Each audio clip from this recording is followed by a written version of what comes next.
అందరికీ నమస్కారం. आप सभी को ब्रह्मर्षि तटवर्ती राघवराव सर का नमस्कार। కార్యక్రమం ప్రారంభించే ముందు గురువు గారి పత్రిక గారికి ఒక్కసారి మనం ధన్యవాదాలు చెప్పుకుందాం. कार्यक्रम शुरू करने से पहले परम गुरु ब्रह्मर्षि पितामह पत्री जी को धन्यवाद करेंगे। మనం గత 30 ఎపిసోడ్ నుంచి ఒక విషయం మీద చెప్పుకుంటున్నాం. हम पिछले 30 एपिसोड से एक विषय के ऊपर चर्चा कर रहे हैं। ఈ రోజు 31వ ఎపిసోడ్. आज यह 31वां एपिसोड है। ఏమిటంటే అది వికృతి, ప్రకృతి, సంస్కృతి. और वह विषय है विकृति, प्रकृति और संस्कृति। ఎవరైతే తమో గుణంలో ఉంటారో వారు వికృతమైన చర్యలు చేస్తూ ఉంటారు. जो लोग तमोगुण में रहते हैं वे लोग विकृति लायक कार्य करते रहते हैं। అంటే సృష్టి విరుద్ధమైన పనులు చేస్తూ ఉంటారు. मतलब सृष्टि विरुद्ध कार्य करते रहते हैं। మరి అలాంటి పనులు ఎవరు చేస్తారు అంటే తమో గుణంలో ఉన్నవారు చేస్తారు. इस तरह के कार्य जो लोग तमोगुण में रहते हैं वही करते हैं। ఆ తమో గుణంలో ఉన్న వారి యొక్క పనులు అజ్ఞానకరంగా ఉంటాయి. जो लोग तमोगुण में रहते हैं उनके कार्य अज्ञानता पूर्वक होते हैं। అజ్ఞాని యొక్క ఒక లక్షణం ఏమిటి అంటే అన్నిటికీ భయపడుతూ ఉంటాడు. अज्ञानी का एक लक्षण यह भी है वो सभी चीजों से डरता है। ఇది ఈ లక్షణం ప్రతి ఒక్కరిలోనూ మనం గమనిస్తూ ఉంటాం. यह लक्षण हम सभी में देख सकते हैं। వాటి గురించే గత 2 సెషన్స్ లోంచి కూడా మనం చెప్పుకుంటున్నాం. इनके बारे में ही पिछले 2 सेशन से हम विस्तृत रूप में चर्चा कर रहे थे। ఈరోజు మరికొన్ని లక్షణాలు చెప్పుకొని వాటికి పరిష్కారం కూడా తెలుసుకుందాం. आज भी हम कुछ और लक्षणों के बारे में चर्चा करते हुए उनका परिष्कार के बारे में भी हम चर्चा करेंगे। ఎంచేతంటే ఈ ప్రపంచంలో మానవుడు దేనికోసం భయపడుతూ ఉంటాడో क्योंकि इस दुनिया में इंसान जिन चीजों से डरता है వారి జీవితంలో అదే జరుగుతూ ఉంటుంది. उनके जीवन में भी वही घटित होता है।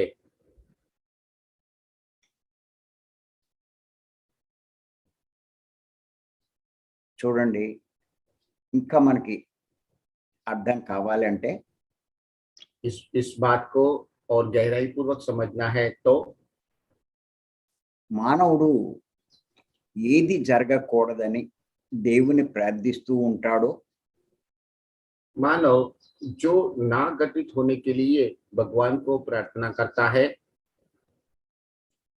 ఏది జరగకూడదని దేవుని ప్రార్థిస్తూ ఉంటాడో जो ना घटित होने के लिए भगवान को प्रार्थना करता है, ఆ భయం అతనిలో ఉన్నట్టే లెక్క. वो डर उनमें है ऐसा हमें समझ लेना चाहिए। అంచేత ముందు భయపడతాడు, इसीलिए वो पहले डरता है। అదే జరిగితే విపరీతంగా దుఃఖిస్తాడు. फिर बाद में वही होता है तो बहुत ज्यादा दुखी होता है। ఏడుస్తాడు కూడా. और रोता भी है।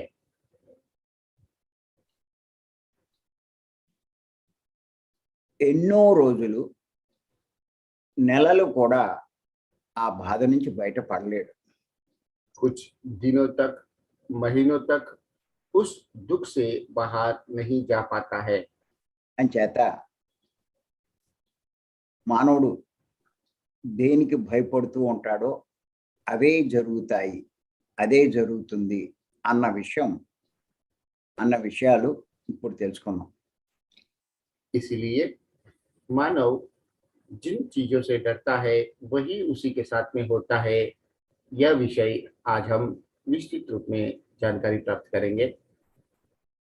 చూడండి, తన వారు దూరం అవ్వకూడదని అనుకుంటాడు. अपने स्वजन अब हमसे दूर नहीं होना चाहिए, ऐसा वो सोचता है। అంటే తన భార్య కానీ, భర్త కానీ, పిల్లలు కానీ, తల్లిదండ్రులు కానీ దూరం అవ్వకూడదు అనుకుంటాడు. वो सोचता है कि उनकी पत्नी अथवा उनके पति, उनके बच्चे अथवा उनके माता पिता उनसे दूर नहीं होना चाहिए, ऐसा वो सोचता रहता है। ఏదైనా జరిగితే దూరం అవుతారేమోనని భయపడతాడు. यदि कुछ भी होता है, इनमें से कोई उनसे दूर हो जाएंगे, उस बात से वो डरते हैं చివరికి అదే జరుగుతుంది. और अंत में वही होता भी है। లోకంలో చూస్తున్నాం మనం. ये हम दुनिया में देख रहे हैं। భర్త పోవడం, पति का मृत्यु होना, భార్య పోవడం, पत्नी का मृत्यु होना, పుత్రుడు పోవడం, बच्चों का मृत्यु होना, వాళ్ళ కోసం జీవితం అంతా విలపిస్తూ ఉండడం, उनकी वजह से पूरा जीवन भर रोते रहना, ఇంకా నా జీవితం అనవసరం అనుకోవడం, अब मेरा जीवन कोई काम का नहीं है, ऐसा सोचते हैं। నేను కూడా చనిపోతాను అనడం, मैं भी मर जाऊंगा, ऐसा बोलना। ఇలా జీవితాన్ని, శేష జీవితాన్ని అంటే ఇంక ఉన్న జీవితాన్ని ఈ ఆలోచనలతోటే గడుపుతూ ఉంటారు. बाकी का जो जीवन है उसे इन्हीं विचारों में व्यतीत करते रहते हैं। అలా జరిగితే ఏ పనులు చెయ్యరు.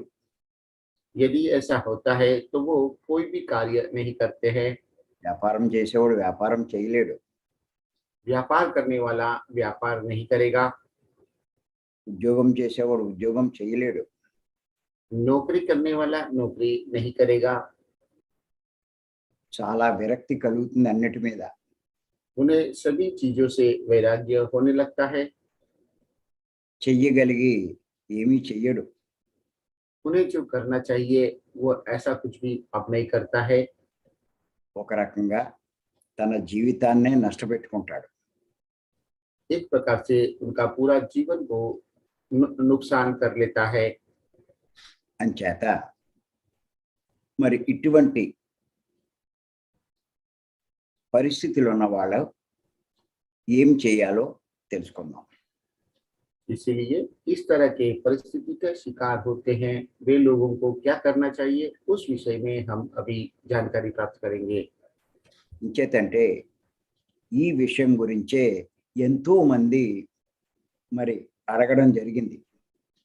क्योंकि इसी विषय के बारे में अनेक लोगों ने पूछा है।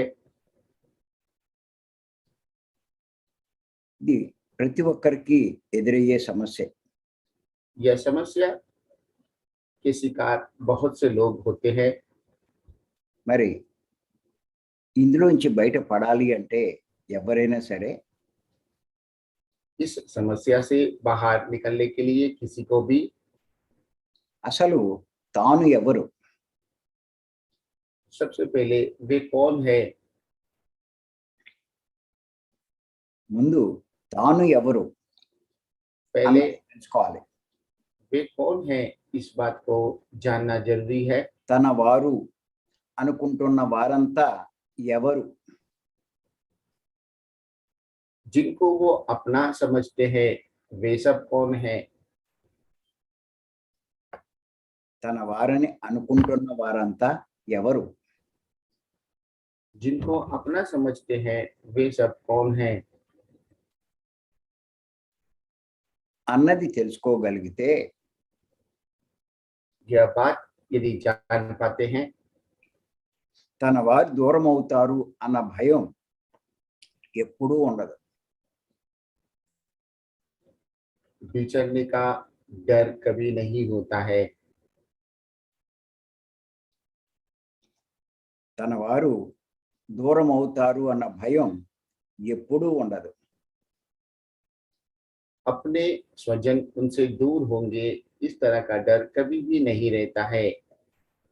దూరం అయినా దుఃఖించరు. यदि दूर हो जाते हैं तभी वो दुखी नहीं होते हैं, ఎందుచేతంటే ఈ జ్ఞానం వారి దగ్గర ఉంది కాబట్టి. क्योंकि इसी तरह का ज्ञान उनके पास है। इसीलिए మరి ఈ విషయం గురించే ఆది శంకరాచార్య వారు చెప్పడం జరిగింది. इस विषय के बारे में भी आदि शंकराचार्य ने कहा है। ఆయన భజ గోవిందంలో ఏమని చెప్పారంటే, उन्होंने बच गोविंदम में ऐसे कहा है, కాతే కాంత కస్తే పుత్ర काते कांतः कस्ते पुत्रः సంసారో యమతీవ విచిత్ర संसारो यम तीव्र विचित्रः సంసారో యమతీవ విచిత్ర संसारो यम विचित्रिः ఇవ విచిత్ర इव विचित्रः కస్యత్వం కహ कश्यत्वं वः కుత ఆయాతః कुत आयातः తత్వం చింతయ तत्वं चिन्तया తదిహ భ్రాతః. पर्या भ्रातः। దీని తాత్పర్యం ఏంటంటే, इसका तात्पर्य यह है, ఓయ్ సోదరుడా, ओ मेरे भाई, ఎవరు నీ భార్య? कौन आपकी पत्नी है? నీ పుత్రుడు ఎవరు? आपके पुत्र कौन है? ఈ సంసారం అత్యంత విచిత్రమైనది. यह संसार बहुत ही विचित्र है। ఇంతకీ నీవు ఎవరికి చెందిన వాడవు? असली में आप ఎవరికి చెందిన వాడవు? किसके हो? నువ్వు ఎక్కడ నుండి ఇక్కడికి వచ్చావు? आप कहां से यहाँ पर आए हो? ఈ తత్వ విచారణ చేస్తే यदि इस बारे में सोचेंगे तो నీ భ్రాంతి మోహాలు అన్నీ కూడా పటాపంచలవుతాయి. आपके सभी डाउट दूर हो जाएंगे, आपके सभी संदेह दूर हो जाएंगे। మరొక్కసారి చెప్తున్నాను తాత్పర్యం. ఓయ్ సోదరుడా, ఎవరు నీ భార్య? నీ పుత్రుడు ఎవరు? ఈ సంసారం అత్యంత విచిత్రమైనది. ఇంతకీ నీవు ఎవరికి చెందిన వాడివి? నువ్వు ఎక్కడి నుంచి ఇక్కడికి వచ్చావు? ఈ తత్వ విచారణ చేస్తే నీ భ్రాంతి మోహాలన్నీ పటాపంచలైపోతాయని ఆది శంకరాచార్య వారు చెప్పడం జరిగింది. సరే, ఇక్కడ శంకరాచార్య వారు చెప్పినట్టు మనం ఈ జ్ఞానాన్ని పొందే ప్రయత్నం చేస్తున్నాం. अभी शंकराचार्य जी ने जो कहा है उसके अनुसार हम प्रतिदिन ज्ञान प्राप्त करने का प्रयत्न कर रहे हैं। ఈ జ్ఞానం यह ज्ञान ఈ జ్ఞానం పొందే ప్రయత్నం చేస్తున్నాం. यह ज्ञान प्राप्त करने का प्रयत्न कर रहे हैं। అందుకే ప్రతిరోజు మనం ఈ క్లాసులకి అటెండ్ అవుతున్నాం. इसीलिए हर दिन यह क्लास के लिए यहाँ पे उपस्थित हो रहे हैं। 3 రోజుల క్లాసులకు కూడా మనం అటెండ్ అవుతున్నాం. 3 दिन की कार्यशाला के लिए भी हम हाजिर हो रहे हैं। మరి నిజంగా ఈ క్లాసులకి అటెండ్ అయిన వాళ్ళు, హాజరైన వాళ్ళు जो लोग इन क्लास में हाजिर होते हैं, ఈ జ్ఞానం పొందగలిగితే यदि ये ज्ञान प्राप्त कर पाते हैं तो దేనికి భయపడరు, किसी से वो डरते नहीं हैं, బాధపడరు, दुखी नहीं होते हैं, ఏది జరిగినా కంగారు పడరు. यदि कुछ भी होता है तो वो बाधित नहीं होते हैं। అంచేత మనం ఏమి తెలుసుకున్నామో కొంచెం మళ్ళా సింపుల్గా తెలుసుకున్నాం. इसीलिए अब तक हम जो सीखे हैं उसके बारे में थोड़ा फिर से पुनरावर्तन करेंगे। ముందు నేను ఎవరు,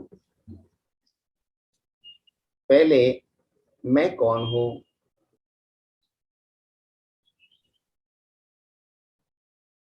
పత్రి గారు ఎంత స్పష్టంగా చెప్పారంటే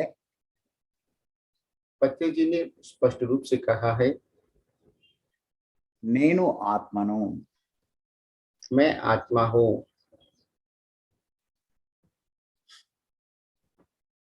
నేను దేహం కాదు, मैं शरीर नहीं हूँ।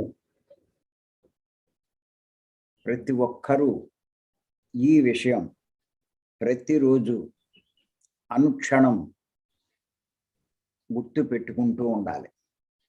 सभी को हर दिन यह बात याद रखते रहना है, ప్రతి క్షణం हर पल గుర్తు పెట్టుకోవాలి. याद रखना है। నేను అందుకే ఇంట్లో గదిలో కనపడే కాడే ఈ 2 వాక్యాలు రాసుకోమంటాను. इसलिए मैं आपको अपने घर में हमें हर पल दिखाई दे उस तरह यह 2 वाक्य लिखने के लिए प्रेरित करता हूँ। నేను ఆత్మను, मैं आत्मा हूँ, నేను దేహం కాదు. मैं शरीर नहीं हूँ। అంతేకాదు, इतना ही नहीं, నేను ఆత్మ అయినప్పుడు నా భార్య ఆత్మే, जब मैं आत्मा हूँ तो मेरी पत्नी भी आत्मा ही है, నా పుత్రుడు ఆత్మే, मेरा पुत्र भी आत्मा ही है, నా తల్లి ఆత్మే, తండ్రి ఆత్మే, मेरी माता आत्मा है, मेरे पिता भी आत्मा है, అందరూ ఆత్మలే. सभी आत्मा हैं। మనమంతా పైలోకాల నుంచి వచ్చిన వాళ్ళం. हम सब दूसरी दुनिया से आए हुए हैं, అంటే పరలోకాల నుంచి వచ్చిన వాళ్ళం. मतलब परलोक से आए हुए हैं। మనం పరలోక వాసులం. हम परलोकवासी है।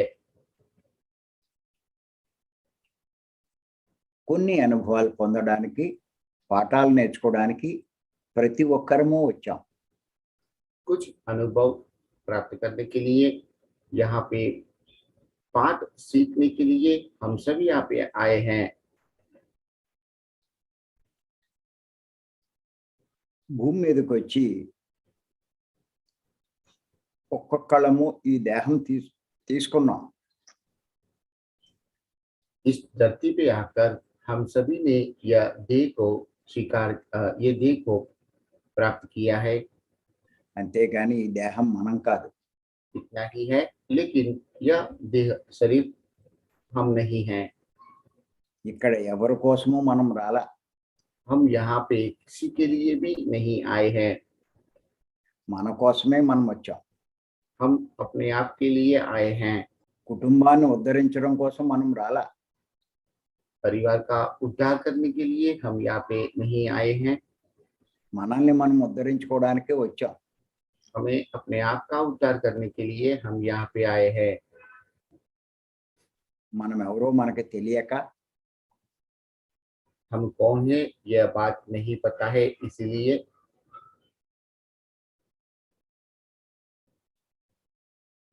తన వారంతా తన వారు అనుకుంటూ उनके सभी स्वजनों को अपने समझकर వారు దూరం అయిపోతారేమో అని భయపడుతూ ఉంటారు. वे लोग दूर हो जाएंगे इस बात से वे डरते रहते हैं। కానీ लेकिन పైనుంచి వచ్చిన వాడు ऊपर से जो आए हैं పైకి వెళ్ళకుండా ఎలా ఉంటాడు? पुनः ऊपर नहीं जाएंगे तो कैसे जाए बिना कैसे रह पाएगा? ఖచ్చితంగా వెళ్తాడు. निश्चित रूप से वह जाएगा।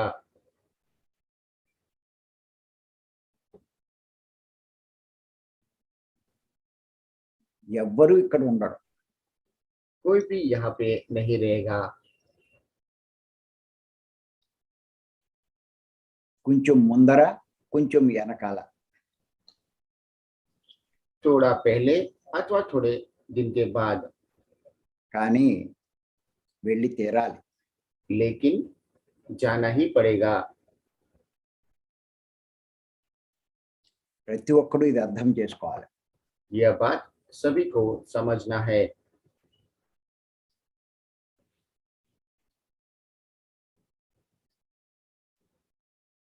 ఇక్కడ ఉన్నంతసేపే ఒకరికి ఒకరు సహాయం చేసుకుంటాం. जब तक हम यहाँ पे रहते हैं तब तक हम एक दूसरे को मदद करते हैं।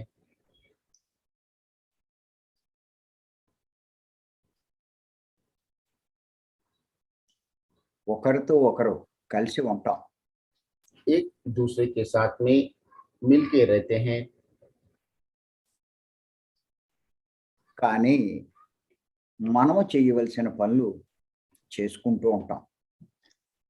लेकिन हमें जो कार्य करने हैं वो कार्य करते रहेंगे। ఈ జ్ఞానం ఉన్నట్లయితే यदि यह ज्ञान रहेगा तो మనం వారు పోతారని వీరు పోతారని భయపడం.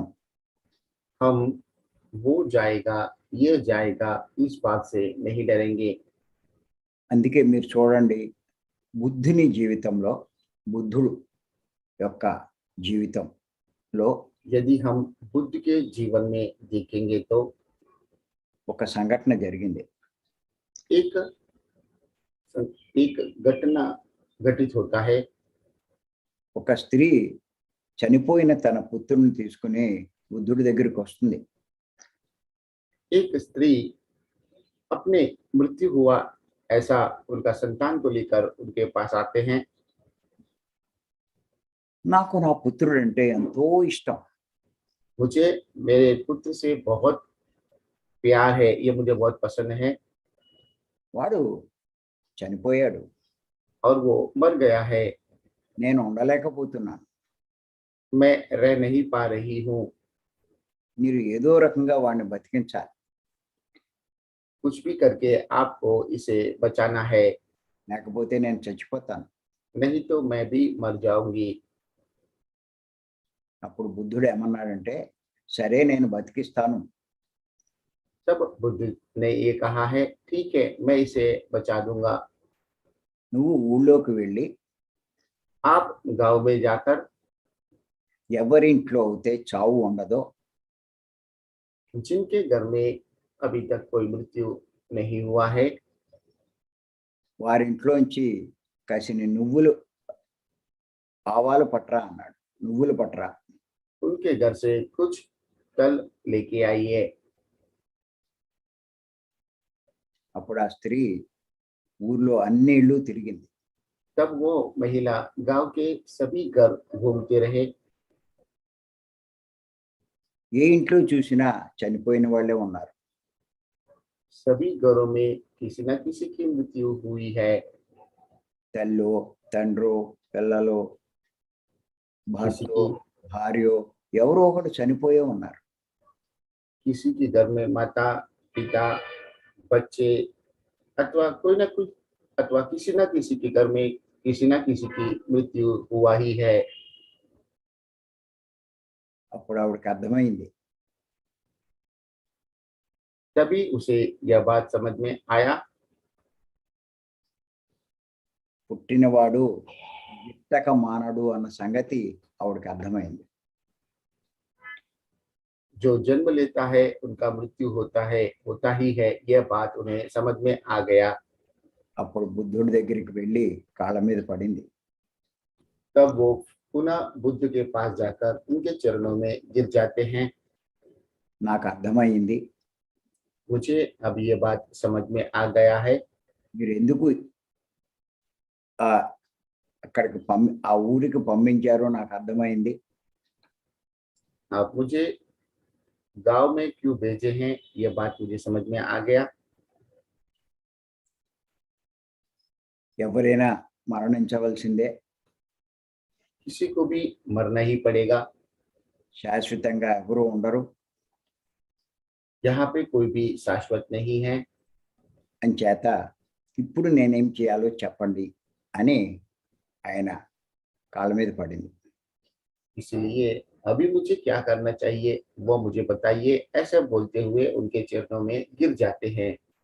అప్పుడు బుద్ధుడు ఆవిడకు ధ్యానం చెయ్యమని చెప్పాడు.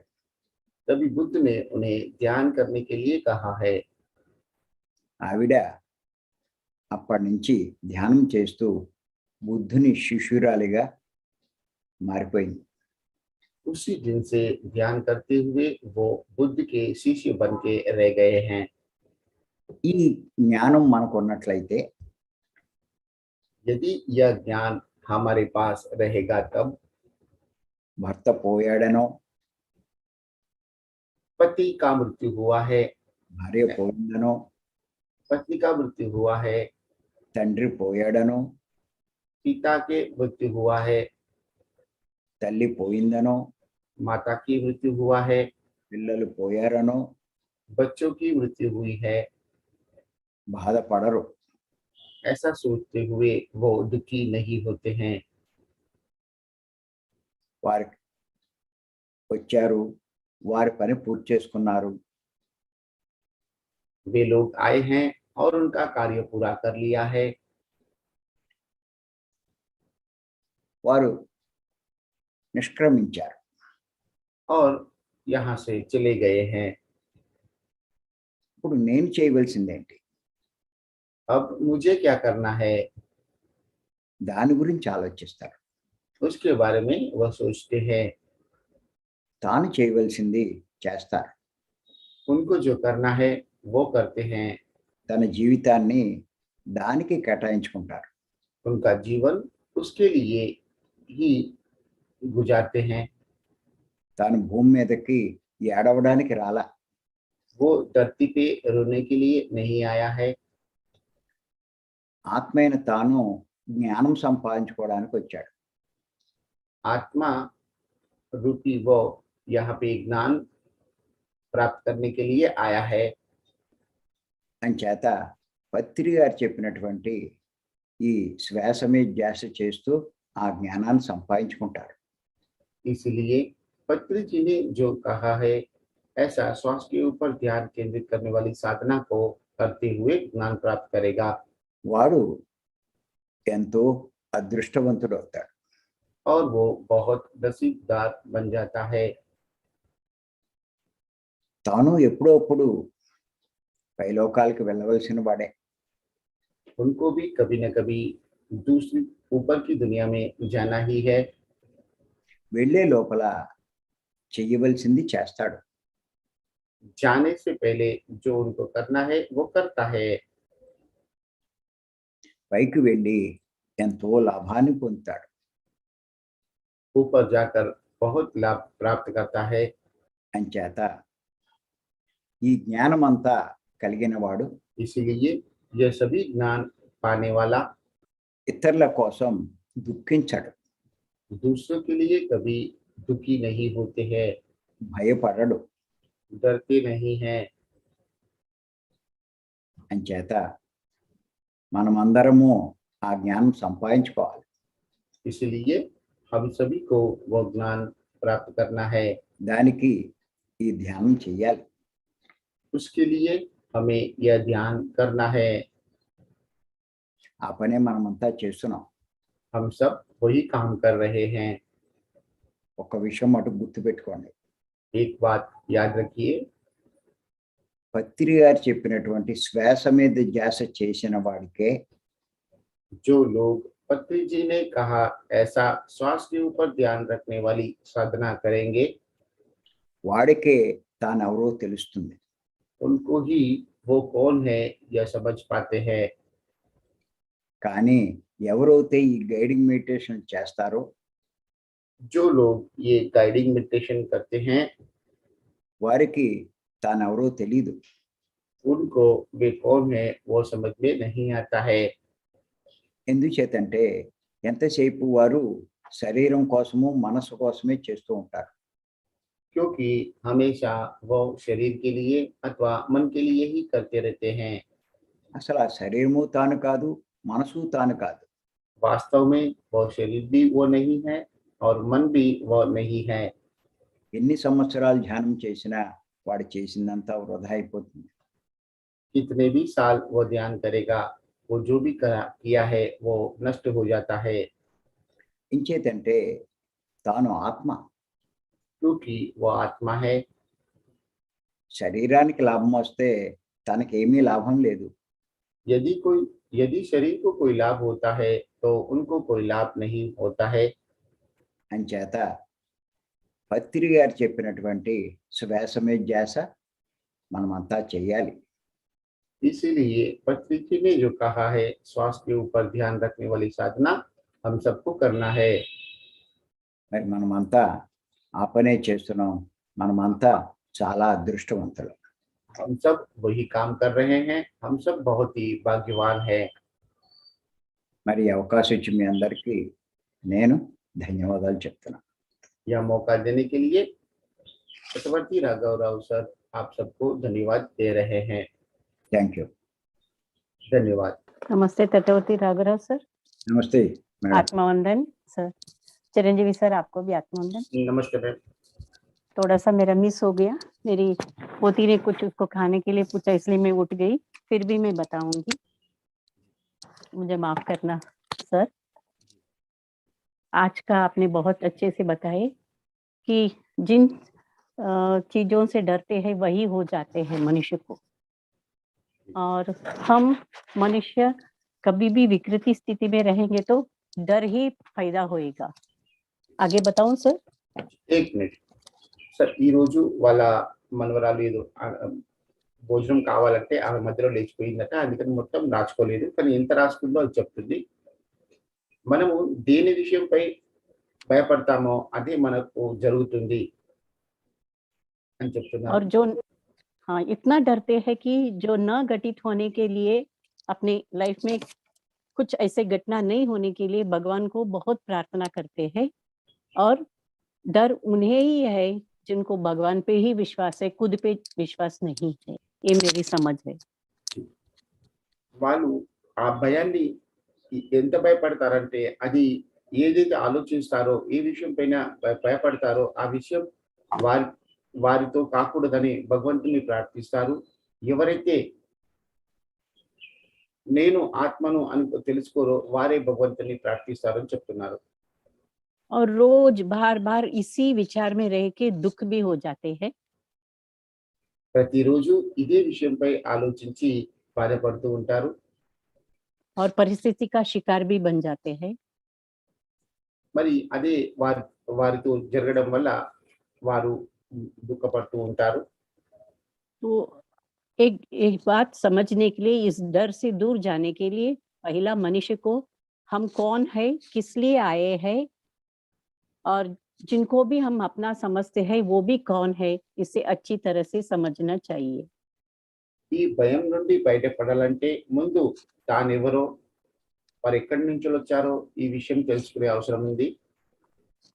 आपने आदि शंकराचार्य के एक 2 लाइन बताए थे कि खटे खटे खांत करते कुत्र संसारे यति तीवी विचित्र कस्यत्वं त कुतः आयातवः तत्वचिन्नतः परिहार। ये लिख पाई, आज मैं लिख पाई। तो आप बताइए कि हम सब एक ही डर डरते हैं मनुष्य, बाद में मैं पूरा समझ में नहीं आई क्योंकि मैं उठ गई, आई एम सॉरी। और आपने बुद्ध का भी एक उदाहरण देके बहुत ही अच्छी तरह से समझाए। तो डेथ आने वाली है, डेथ तो निश्चित है, हम सभी को डेथ आने वाली है। हम ध्यान करके ही ये डेथ की भय से हम बाहर आ सकते हैं। मैं आज इतना ही संक्षेप में बता सकती हूँ, आई एम सॉरी। మీరు ఆది శంకరాచార్య వారి యొక్క శ్లోకాన్ని భజగోవిందం యొక్క శ్లోకాన్ని చెప్పి దాని ద్వారా మాకు అర్థమయ్యే విధంగా చెప్పారు. ఆ తర్వాత గౌతమ బుద్ధుని యొక్క ఉదాహరణతో కూడా మీరు మాకు చాలా అద్భుతంగా చెప్పారు. మృత్యు అందరికీ నిశ్చితంగా ఉంటుంది, ఖచ్చితంగా ఉంటుంది. ప్రతి ఒక్కరూ పుట్టిన వారందరూ గిట్టక మానరు అనే విషయాన్ని కూడా మీరు మాకు అర్థమయ్యే విధంగా చెప్పారు. నేను ఈ రోజు ఇంతే రాసుకోగలిగాను, ఇంతే నేను చెప్పగలుగుతున్నాను. నన్ను క్షమించండి అని అడుగుతున్నాను. Thank you. और आप एक भी बताए कि हम जरूर आपका सेशन ऐसे आप जो बताते हैं मनुष्य के बारे में, डेथ के बारे में, जन्म के बारे में, वो सेशन अटेंड करेंगे तो हमारा डर जरूर दूर हो जाएगी।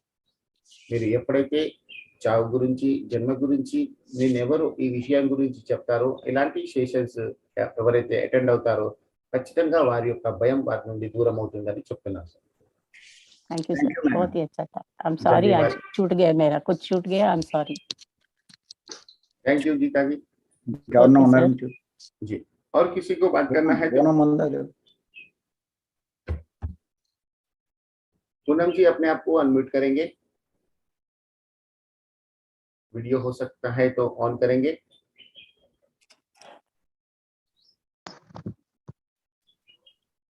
आत्मवंदन सर।